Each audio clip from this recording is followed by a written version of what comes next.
Good afternoon and welcome to day 2 of Acquisition 104 Instruments. This is Victoria Beal with the Ohio LTAP Center, and we're so pleased to be able to host this course that's being offered through the ODOT Real Estate Academy. Your instructor for today is Wayne Pace, the Acquisition Manager of ODOT's Real Estate Section. And I have a couple of housekeeping items and then I'll turn things over to Wayne. First off, I'd like for everyone who's on here, if you wouldn't mind, to find the question box and drop me a hi or hello or good afternoon, whatever you'd like to put in there. I just want to make sure that you know where it's at so you can quickly access it if you do have questions while Wayne is presenting. He will be stopping periodically to ask me for those, and I want to have any questions that are in there ready for him to read off. Secondly, I'd like to let you know that I have loaded into the handout section of the GoToWebinar panel some handouts for today, including the slide deck. I also on Tuesday emailed out a link to a web page where we've loaded not only all of these, but the additional documents, including the case studies that Wayne is going to be referencing today. I will put a link to that web page in the chat box here momentarily. Also, I see someone has used the raised hand feature in the participant area. We aren't accepting questions through raised hands, so if you wouldn't mind, please going to the question box and putting any questions you have in there. We would appreciate that. So I believe that's all I have. Wayne, are you ready? I'm ready. Thank you. Well, good afternoon, everyone. I would also like to introduce back onto being a panelist, but he's going to be silent for now, but he'll be chiming in every now and then as needed, and that is Assistant Attorney Greg Severance, which is online here. Greg, why don't you just say hi real quick? You get a chance. Hi, everyone. Right. I'm wearing a tie again, even though you probably won't see me anymore in this. But I might be chiming in. So there you go. Okay, we're on the second day agenda for today, and today we're going to be looking at the procedures for the acknowledgement section on the instrument. We're going to do some acknowledgement checks also as well. We're going to look at ODOT's procedures for the Exhibit A section of the instrument. We're going to be talking about the referencing of the case studies. We did something a little bit different this year. Hey, Wayne, it's Victoria. I'm sorry to interrupt, but yes. Is there a chance you could get a little closer to the microphone? I know. How's that? If you could talk again. Testing. Oh, much better. Thank you so much. Yep. You're welcome. We're good. Okay. The next one we're going to be looking at is the demonstration of inserting an acknowledgement form. We're trying something different this time around. Because getting to our website is not the easiest, and so we try to do it right from the beginning all the way to the end point of inserting the acknowledgement form into the acknowledgement form, into the conveyance form, excuse me. And then we just have some form charts for the different forms that we have that's listed. All right. Going directly into the acknowledgements.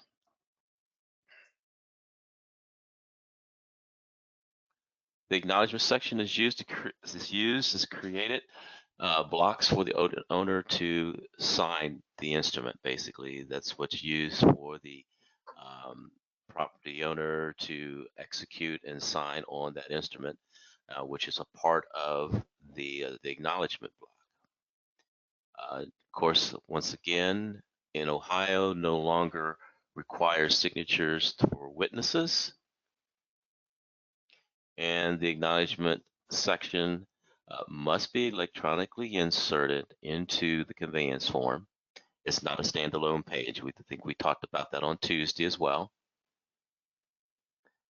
And the preparer of the instrument needs to choose the appropriate form based on the ownership. So you got to make sure you understand the ownership, and that way you can select the appropriate form, acknowledgement form.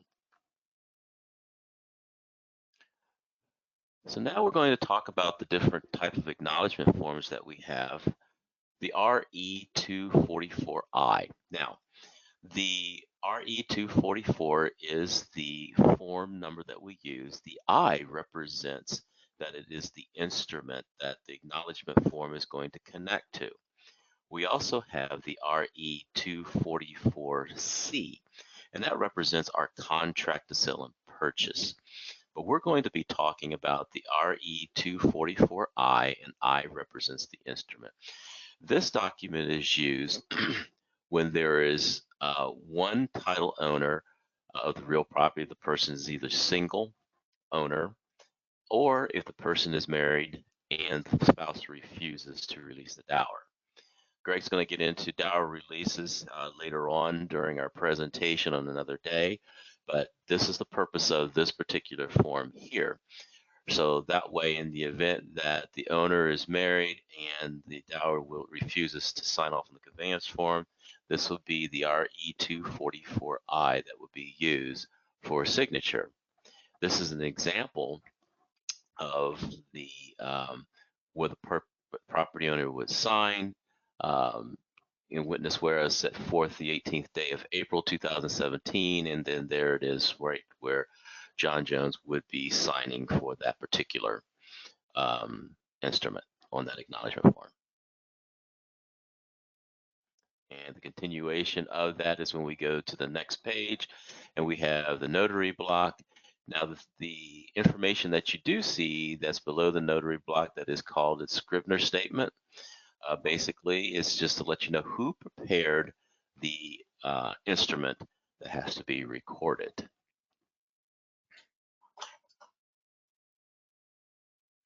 The next one we have is the RE246I, and this is to be used when there is more than one person signing the document.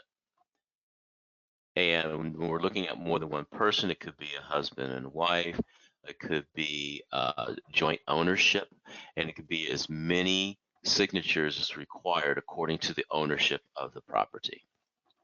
Here's an example of that. In this case here, we're looking at witness whereof John F. Johnson and Jill A. Johnson have unto their hands the 14th day of July 2017. And of course, that's the spot where they will be signing their document.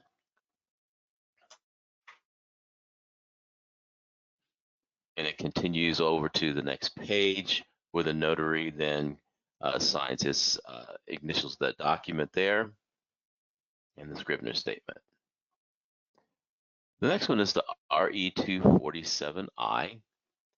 The RE247I is titled for a corporation. This is where the person that has signature authority for the corporation signs on this particular document. Now, we also use this RE247I on another type of title holder, and that's when we're dealing with LLCs. And so you're going to see that's going to come up next after we go through this portion of it. And so in this case here, we're looking at the example where the RE247I, we have the Acme Explosive Inc., where it's to be described of the Wile E. Coyote is duly authorized agent on the 4th of July, 2017. Then, of course, the signature that requires the person to sign, and we treat that for the corporation. Of course, when you're dealing with corporations, of course, you have to have the signature resolution that shows that the person is authorized to sign for the company, and that will accompany with the instrument.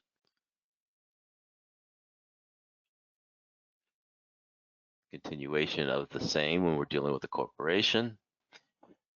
Looking at the RE247I, we now change and adapt the use of this particular document for the name for the limited liability company. Note, when we're dealing with limited liability company, we're dealing with the offices, and this is where we're looking at a signature person of an LLC. It could be the president, could be the manager, or a member of the LLC, which basically are eligible for signing.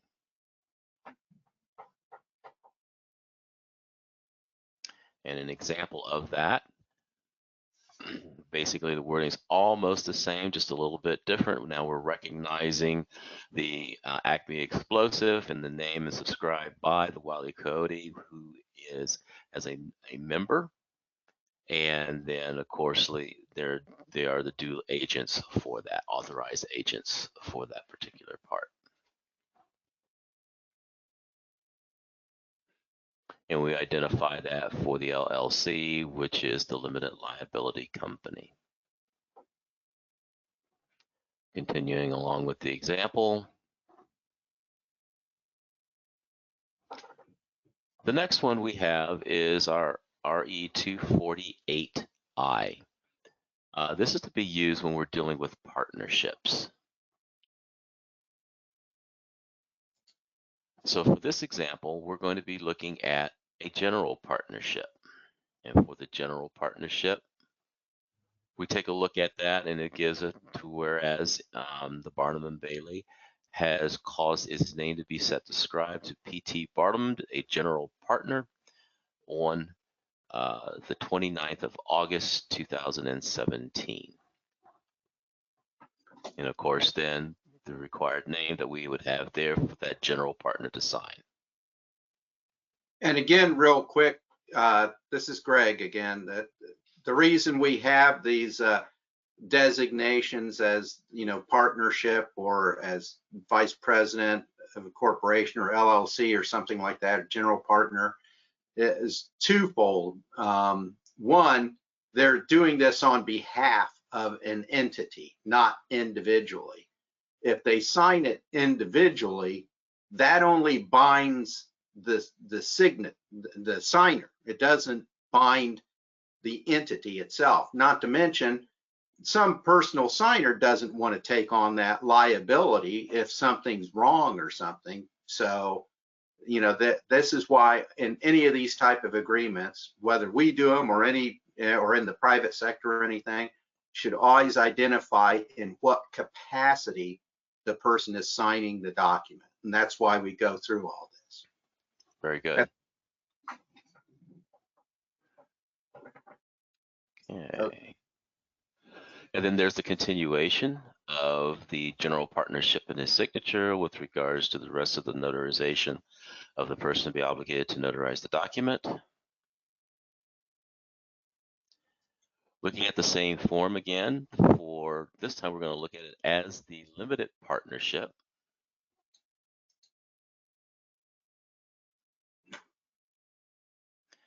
And then we pull that example down for that limited partnership, which is basically Barnum T. Bailey, an Ohio limited partnership, has caused its name to be subscribed by Barnum T., its general partner, on the 29th of August. And then, of course, we're looking at an Ohio limited partnership, but the general partner will still be signing the document.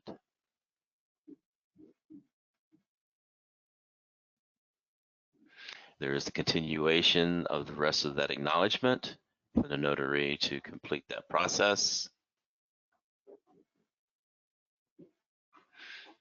And it's just like we said, is that only the general partner or the limited partnership can bind that limited partnership.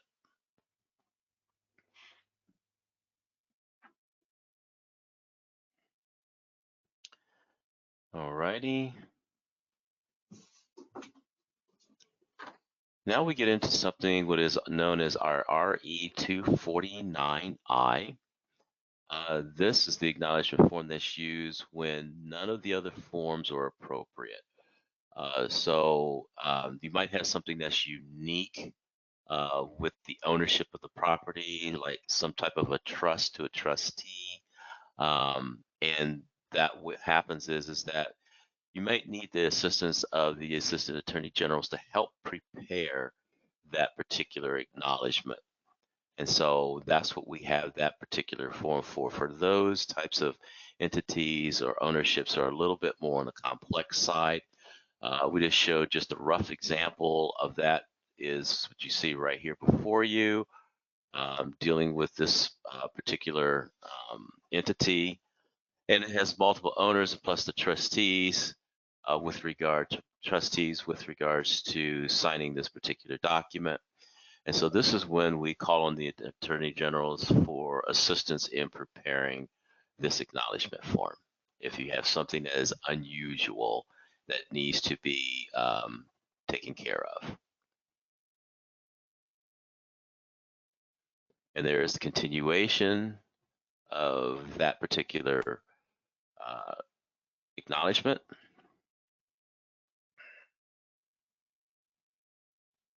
All right.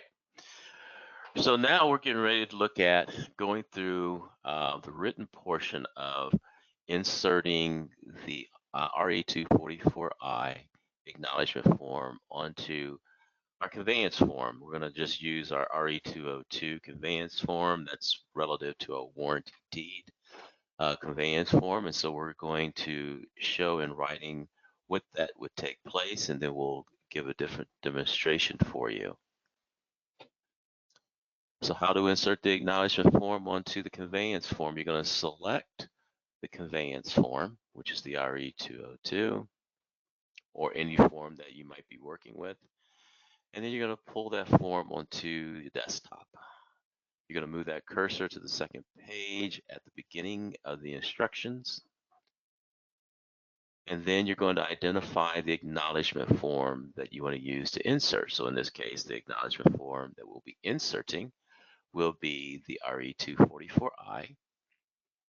And of course, while on the conveyance form, move the cursor to the insert button, and then you're going to move the cursor to the text box and select the object arrow down and then the arrow key to make the selected file. Now, we're finding this is the best way of doing it, but sometimes people have their own unique way of obtaining and inserting, but this is the most practical way. And then once the acknowledgement form is in place, you can remove the instructions on the conveyance form.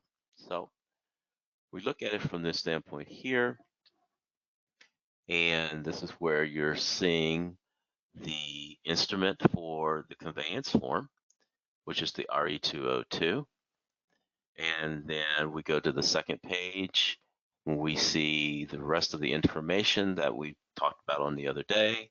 And then below here are the instructions that you'll be following when you're preparing to insert the acknowledgement form onto the conveyance form. And these are the instructions also that will be deleted after you have did your proper inserting.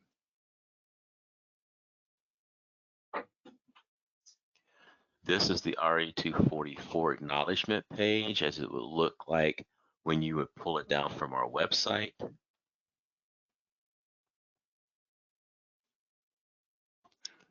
And then once the insertion is done for the acknowledgement form being placed onto the conveyance form, you would have this information here automatically inserted onto here, and then the instructions are then deleted. All right, so now what we're going to do, we have a video, and we're going to take you from going into ODOT's website, selecting the form, and then saving the form, inserting the form. So we're going to take you through that whole process.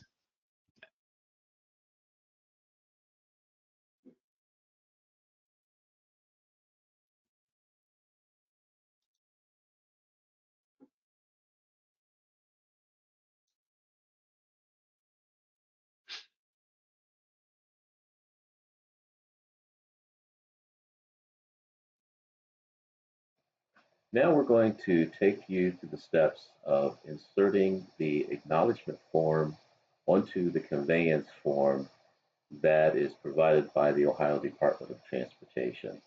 Now, what you're looking at is our website. And to get to the form that you need, you're going to select Doing Business. And then once you've selected Doing Business, you're going to take your cursor and scroll down to the engineering block, and you're going to select the engineering block. The next thing that would come up is the screen for the Division of Engineering. You're going to scroll your cursor down until you come to Real Estate. Then you're going to select Real Estate. Once you have selected Real Estate, this now puts you into the Real Estate website, and you're going to move your cursor to the left-hand side where there you have a menu of choices. You're going to select Forms and Brochures. And now since you've hit Forms and Brochures, this puts you in to the Department of Transportation's Real Estate forms where you have appraisal, acquisition, LPA acquisition, property management, utilities, and relocation. Since we're working in the acquisition, this particular form, and for insertion, we're going to select acquisition. This will get you to the area of forms that you need very quickly. Next thing we're going to do is to scroll down until we see the conveyance form that we're going to need, and that will be the Acquisition 202 for warranty deed. That form will then come up as a doc form, and you're going to select that doc form. We're going to open it up. Now, this is the form that we're going to need to use to insert our acknowledgement form on. And if you notice, there's a set of instructions that are on the second page that's highlighted in bolded print. So we're going to save this document to our desktop. We're going to select the Browse, and then we're going to give it an RE202 warranty deed 1, just giving it as a naming convention, and we're going to save it. So now since we've saved that, the next thing we want to do is to go to the website, and now we want to select the RE244I. The 244I means that this is an instrument that needs to be recorded. And if you notice above there's a RE244C. That's for contract purposes. For the contract, you never get those recorded. But for the purposes of this insertion, we're going to use the I, and then we're going to go ahead and open that form. And so now what we need to do is save this form. We go to our file, save as, and we're just going to put a little 1 right by this one here. If you want to give it its own name, and then we're going to save. So now since we've done that, we have now saved that form. You can either minimize or you can actually close this form. So in this case, we're going to close this form by pushing the X. And now this puts us right here working with the conveyance form. So the next thing we want to do is place our cursor right here. You can click here where it says appropriated with the period. And the cursor actually shows up right in this area. Now you have options that you can highlight this entire area like this and delete the instruction block, or you can leave the instruction block as it is and you can delete it at the end.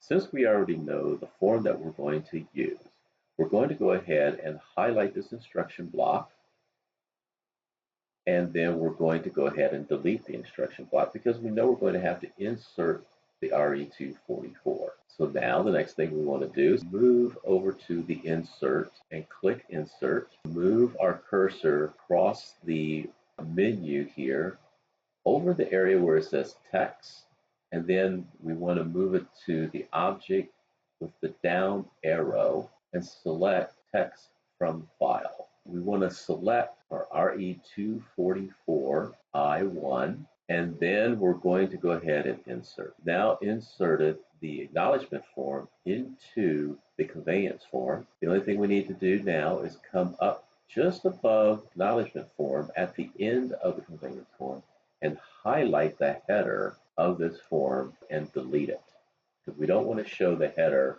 of the form when we're getting it recorded. Now you've got a continuous flow of information. There's your spacing. You do have the option, though, of pulling the spacing up by unlocking the form. For further instructions with that, you can contact the Office of Real Estate and talk to Wayne Bates. And then as you notice, you can come down and the continuous flow of information will carry over to where the notary block is located for signature. Now, since you've inserted RE244 onto your conveyance form, which is the RE202, and you have resaved that form, now you're able to enter your data that's highlighted in gray. It'll allow you to tab through each one of those gray areas That way the format will stay in place. That concludes this session. Thank you.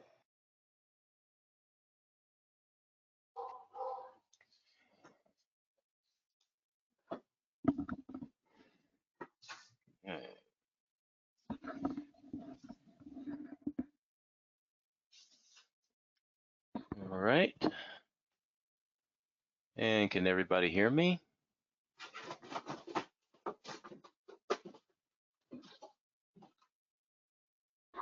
All right. So that takes us of how to insert the RE244 acknowledgement form onto our conveyance form. And so our next thing that we're getting ready to get started with will be our acknowledgement checks. But before then, do we have any questions that are in the box? No questions so far. Okay, so we're going to go ahead and move through our knowledge check.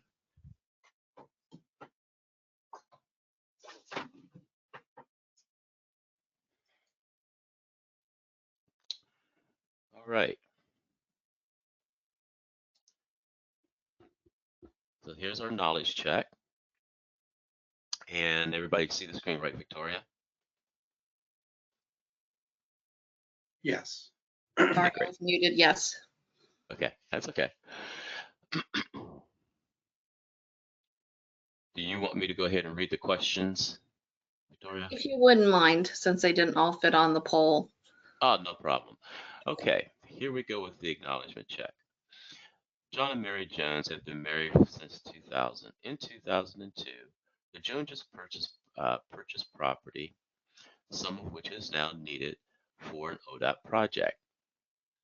The deed transferring the property to the Joneses reads grant, bargain, sell, convey, and release with general warranty covenants to John Jones, the husband of Mary Jones, and Mary Jones, the wife of John Jones, their heirs, successors, and assigns forever the grantees herein.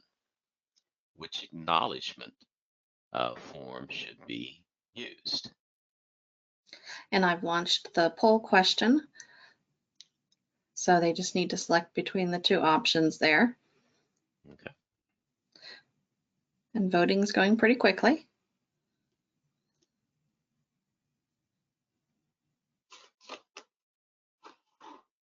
Okay, we've had quite a few vote. So I'm going to go ahead and close things down and we'll share the responses. Okay. We had 95% that chose RE 246 and 5% that chose RE 244. Okay. I'll hide that and you can let them know what the answer is. All righty. So the answer is the RE246I. Very good. Let's go on to our next one. John and Mary Jones have been married since 1997. In 1998, John Jones purchased property, some of which is now needed for an ODOT project. The deed transferring the property to John Jones reads grant, bargain, sell, and convey, and release with general warranty covenants to John Jones, married, his heirs, successors, and assigns forever the grantee herein. Which acknowledgement form should be used? I've launched the two options there. So for everyone, it would take a second and choose one. If you, for some reason, can't get your response to record on the screen, please take it out of full screen mode by hitting the escape button, and then you should be able to get your response to record. All right, you guys are voting really quick on these today. That's good. I'm going to close this one out and I'll share the results. We have 10% that voted for RE247 and 90% that voted for RE244. Okay. I'll hide the results. Okay. All right. So those were your selected answer choices. And of course, it's the RE244I. Number 3, John and Mary Jones were married in 1995. In 1998, the Joneses purchased property, some of which is now needed for an ODOT project. The deed transferring the property to the Joneses reads, grant, bargain, sell, convey, and release with general warranty covenants to John Jones and Mary Jones, husband and wife, their heirs, successors, and assigns forever the grantees herein. In 2003, John and Mary Jones were granted a divorce. The divorce decree states that the real property purchased by the parties in 1998 shall be the sole and exclusive property of Mary Jones. The divorce decree has been recorded with the county recorder's office. Which acknowledgement form should be used? And I launched the poll with the 2 options on there. Everybody should be getting pretty familiar with voting now. Good. Yep. All right. Voting is up there, so I'm going to close the poll out and share what the results were. We have 67% that chose RE244 and 33% that chose RE249. So I'm going to hide the results, and Wayne, you can let them know what the right answer is. All right. And there's your menu of choices, and the correct answer is the RE244I. The next question. John and Mary Jones were married in 2000. In 2002, the Joneses purchased property, some of which is now needed for an ODOT project.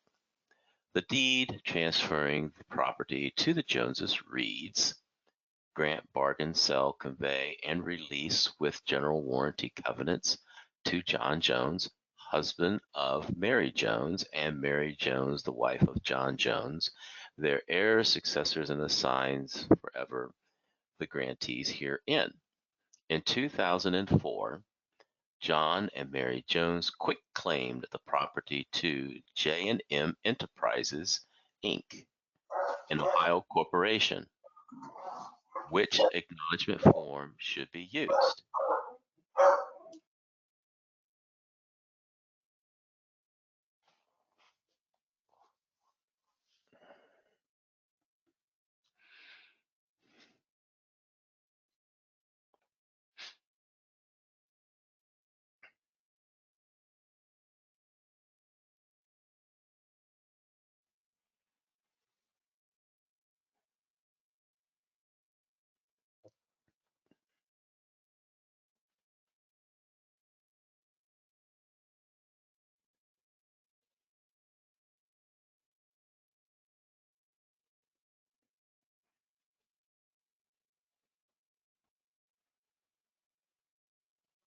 Wayne, if you talk to us, we couldn't hear you.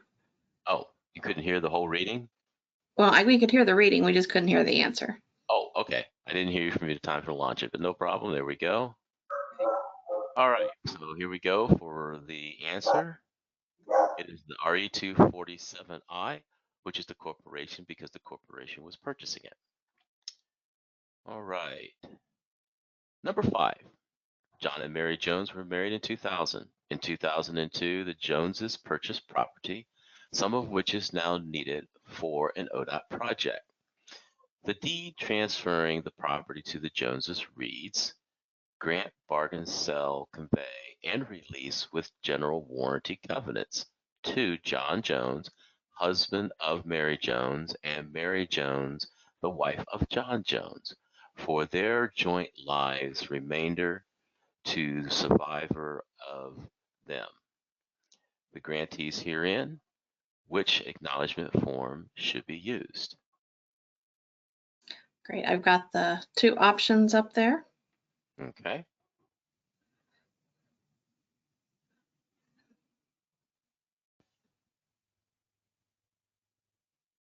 Give everybody a few more seconds to finish voting. All right, I'm going to close that out and share the results. We have 100% of those who voted that chose 246. So I'm going to hide that and hope that that was the right answer, Wayne. Okay. And the 100% was correct. I think we're getting through to everybody.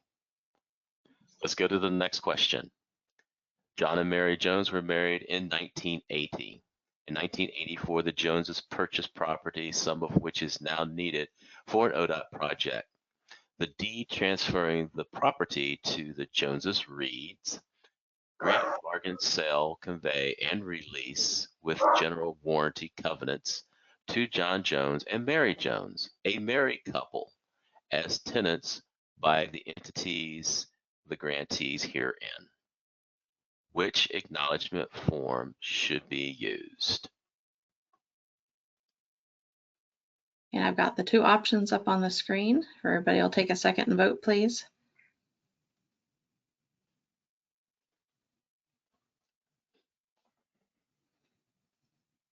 This one's getting a little interesting split on it. I'll be curious to see your answer, Wayne, once we end this voting.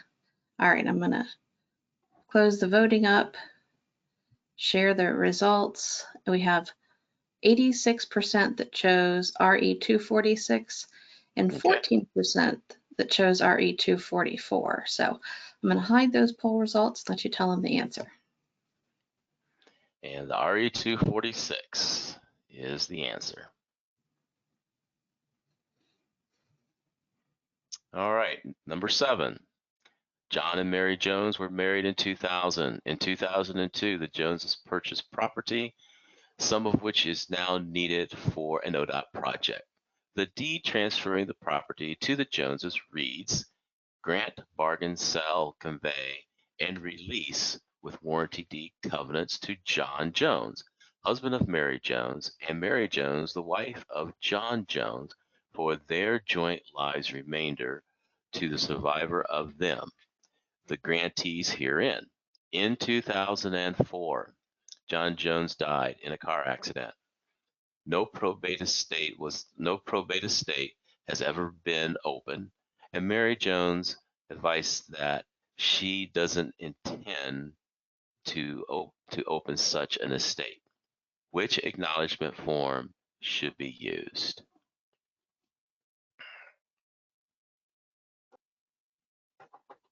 Oop, this would help if I unmuted myself. The options are up. Luckily, the system tells me you are still muted when I talk and no one hears me. Thanks, good for the assistance. Yeah. So, and folks are voting. They're doing their part. They've already far exceeded all the voting percentages on the other questions. So I'm going to close this out and share the voting. We have 79% that chose RE 244, 21% that chose RE 246. So I'll hide this and we will all await the answers. Okay. The RE 244. All right. Well, quick explanation there, Wayne, for why. Okay. We run into this a number of times where an estate just plain hasn't been probated because there wasn't really anything to probate. And if you notice from this deed, it goes to the survivor basically. So we can go with the deed. The one thing that we do want to verify is that the one person is dead and not just, out of the house for the moment or something. So that's an important concept, is verify that yes, they at least are deceased. And then obviously the deed speaks to who has the property. So we're okay. We're okay with that. We don't have to wait for an estate to be opened for that property to transfer. Now they may have to do something else when it comes to taxes for themselves, but even then I don't believe they're required to open a probate estate anymore. They can typically go to the auditor with the death certificate and show that taxes should just be in the name of the one person. At least that's the way I've encountered it in the counties I've worked in. So that's it. That's why we were going with that. And as to the other marriage type people and stuff, remember, I will be discussing that about dower later on as to, you know, why we're not as worried about spouses who aren't on the deed anymore. So that will come the last day, I think. So, okay, Wayne. And our last one. In 2000, XYZ Corporation, an Ohio corporation, purchased property, some of which is now needed for an ODOT project. The deed transferring the property to XYZ Corp reads, grant, bargain, sell, convey, and release with general warranty covenants to XYZ Corp, its heirs, successors, and assigns forever the grantees herein. In 2003, XYZ Corp, an Ohio corporation, merged itself out of existence into XYZ LLC, an Ohio limited liability. Which acknowledgement form should be used? Okay, I've got the two options up on the screen for everybody, and I remembered to unmute myself this time. So folks are voting. And I think this worked really well because that way you could have the appropriate length for your fact pattern. That people still have the option to choose their answers. Good. All right. You guys did excellent, an even higher percentage this time. Kudos on your voting. I'm going to close this one out and share the responses. We have 4% that chose the RE248 and 96% that chose the RE247. So I'll hide this last poll, and Wayne, you can let us know what the real or the true answer is. And the answer is B, the RE247I. Remember, we adapt that form so it could be a limited liability company. All right, very good. Do we have any questions at this point? No questions. All right, we're proceeding onward. Now we're going to talk about our Exhibit A.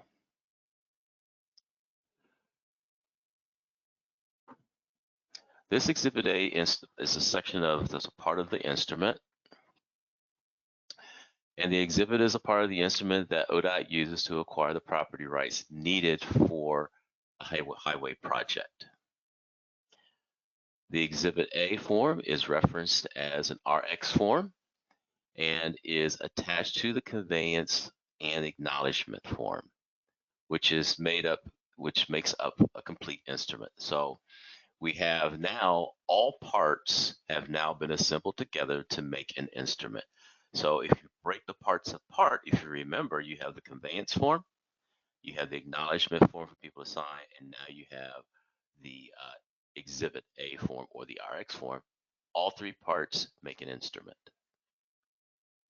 This document contains the surveyor's legal description of the part taken.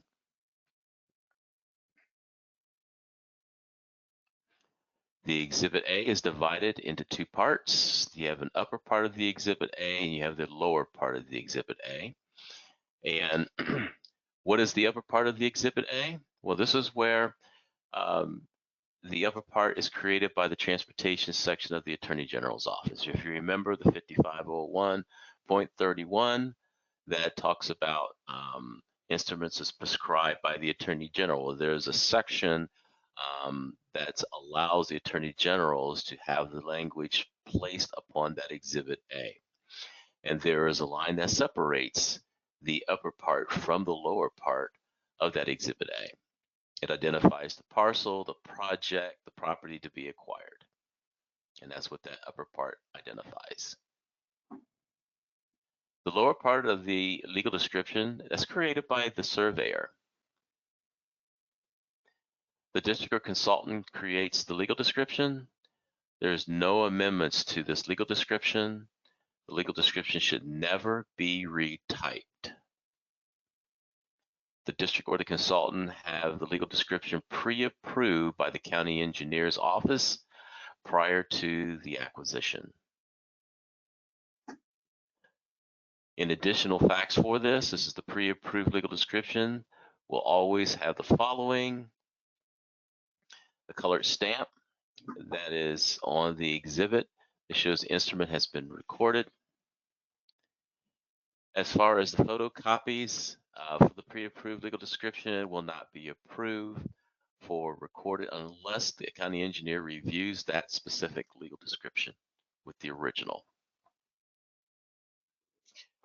This is only for an Exhibit A attachment to the instrument, and there's no Exhibit B or an Exhibit C when we're dealing with these instruments.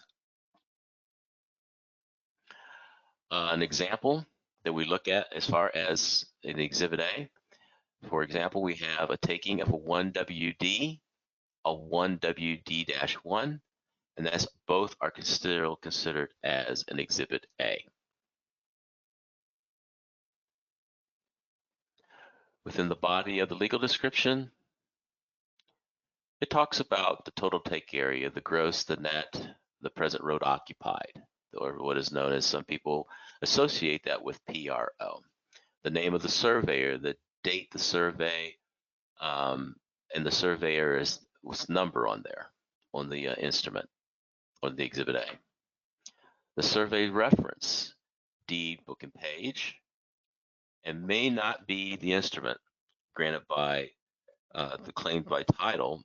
The surveyor may consider a legal description that would be more accurate. The Exhibit A is created on an ODOT form, which is the RX form.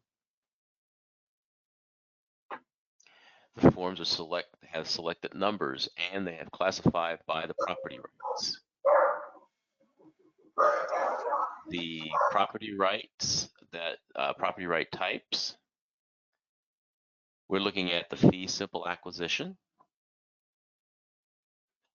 the permanent easement acquisitions, and temporary easement acquisitions. So on the RX form, we also have miscellaneous acquisitions. This is the fee simple for the acquisition. So when you're selecting, for example, it'll be the RE202 conveyance document, and you're matching it up with your acknowledgement form.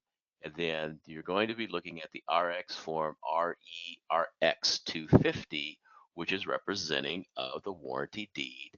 And it gives you a brief explanation of the fee taking without the limitations of the access. So that's what we're looking at, how you would match those forms up together. So this is a list of the fee simple forms for the RX forms that would go with the legal description. This selected chart that you see is the permanent easement forms, acquisition forms that is used.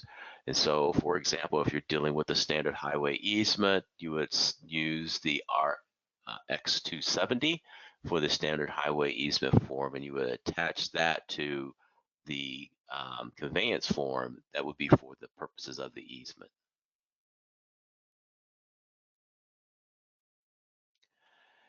For more additional easements that we have the RX283 for perpetual easement in the name of an LPA,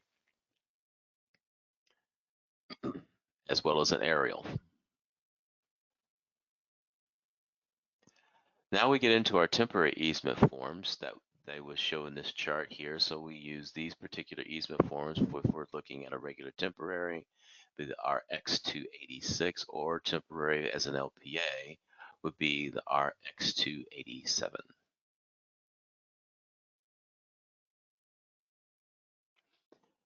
So on the Exhibit A form, as you can see now, as it's all put together, the upper part represents the parcel number with the interest that's being acquired, the property rights, and that section is being created by the Attorney Generals. They're the only ones that are allowed to make insertions or changes or modifications to this area. We very rarely have any type of modifications to this particular area, not unless we're dealing with federal land acquisition or a state acquisition. That's completely different when acquiring that property.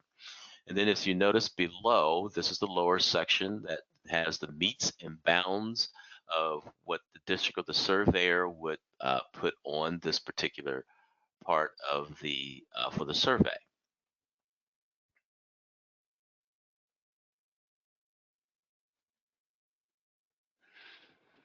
And then of course we have the surveyor stamp that is located on the bottom of that exhibit that shows that the surveyor has put his stamp and seal on that particular part of the Exhibit A.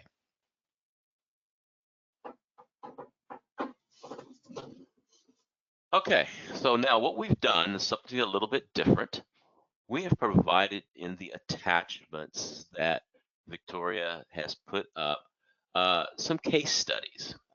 And with these case studies, we want you to do these case studies at your leisure. They're good case studies, good practice to fill them out. And if you have questions, feel free to ask Greg Severance or myself. Our emails will be placed in there as well, that you have questions with relative to the answer key or how do you fill out something. We will be glad to do that for you. So rather than occupying a lot of time on our webinar, we wanted to go ahead and provide that for you so you can fill those out at your leisure.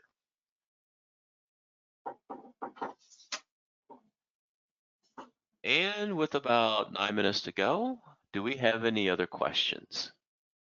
We don't right now, but with that open invitation to email you guys, I'm certain that you'll receive them once everybody digs into the case studies. That'll be great. Well, that's all I have for right now, Victoria. All right, Greg, is there anything you'd like to add? Just a quick note on the PRO or present road occupied for those who haven't, looked at that a lot or don't understand that. It is kind of an odd concept to a lot of landowners. Remember that state of Ohio now, ODOT is trying to acquire everything in fee simple. That means we would own everything, all the land underneath the road, all the rights, anything associated with it. Standard highway easement in SH was how we used to take property. And typically that would mean that the landowner's property would go generally to the center line of the road, or certainly some other spot, within that roadway. So that would have been, his land would have been covered by a road easement, which for all effective and realistic purposes, he couldn't use because there's traffic traveling on it. So in an attempt to make it clear, that's why everything's changing as much as possible to fee simple. Typically the old standard highway easement, the owner was paid full value for that property, the same as if it was fee simple. And that's why today for PRO, when we change it to fee simple for us, we only give $1, some nominal amount, because we basically owned it all already anyways. We had the right to use it exclusively. So there wasn't really much for that landowner to keep. And that's why we've changed all that. And that's why sometimes property owners will be confused too, as to, well, why are you taking so much land? Well, we're not taking as much as what it looks like if you're already living along the road, because we already pretty much had that. So that's just a little point and a tip for when you're out there negotiating or whatever. So I'm done. Okay, well, one question did come in while you were providing us that great explanation. Someone would like to know, when do they present their questions from the case studies? So would they save them up for the beginning of the next webinar, or should they just email you directly? Basically, what they could do is this just for their own use. They don't need to send it to us. If they would like for us to take a look at it, they can email it to us, but we made it for them just to keep it for their own use. In our typical class settings, we would go over those case studies, but they would still keep it for their own use. Great. I'll make sure to include both of your email addresses in the follow-up email that I'm going to send out to everyone with a link to where everything from this webinar series is available for them, including the case studies. Okay, thank you. No problem. Thank you. So everyone have a great rest of your afternoon and stay safe, and we will talk to you next week. Take care.